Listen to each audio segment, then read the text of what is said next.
ఓం శ్రీ లక్ష్మీదేవ్యే నమః. లక్ష్మీదేవి ఎందుకు కమలంలో జన్మించింది ఇప్పుడు మనం తెలుసుకుందాం. కమలం యొక్క విశిష్టతని తెలుసుకుందాం. మురికి నీటిలో పెరిగినా కూడా కమలం ఎప్పుడూ శుభ్రంగా పవిత్రంగా ఉంటుంది. అదేవిధంగా లక్ష్మీదేవి కూడా ఎక్కడ ఉన్నా శుభం, సంపద, పవిత్రతను ఇస్తుంది.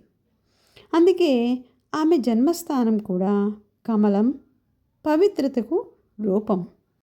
తుడిచిన నీటిలో ముంచిన కమలపు ఆకు మీద నీటి చుక్కలు నిలబవు.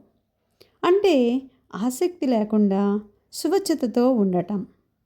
లక్ష్మీదేవి కూడా సంపద ఉన్నా అహంకారం లేకుండా ఉండాలి అనే సందేశాన్ని మనకి ఇస్తుంది. కమలం సృష్టి శక్తికి ఒక ప్రతీక.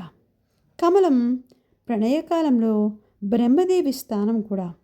కాబట్టి సృష్టి, శక్తి, శుభం పుట్టే చోట లక్ష్మీదేవి జన్మించడం పవిత్రతను చూపుతుంది. సముద్ర మథనంలో కమలంపై అవతరించింది. క్షీరసాగర్ మథనంలో అనేక రత్నాలు పుట్టాయి. వాటిలో సర్వశ్రేష్టమైనది లక్ష్మీదేవి. ఆమె ప్రళయానికి కూడా నశించని కమలంపై అవతరించడం ఆమె నిత్యత్వం సూచిస్తుంది. కమలం సౌందర్యం మరియు మంగళం యొక్క సంకేతం. కమలాన్ని ముకురం అంటారు. అందానికి ప్రతీకగా వేదాలు చెప్తాయి. లక్ష్మీదేవి అందం, మంగళం, సౌఖ్యం, సంపద అన్నిటికీ రూపం. అందుకే కమలం ఆమెకు సహజమైన ఆసనం.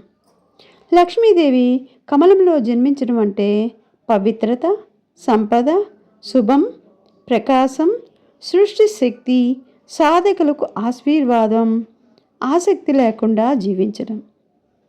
ఇది కమలం యొక్క ముఖ్య ఉద్దేశం. ఓం శ్రీ మహాలక్ష్మీదేవ్యే నమః.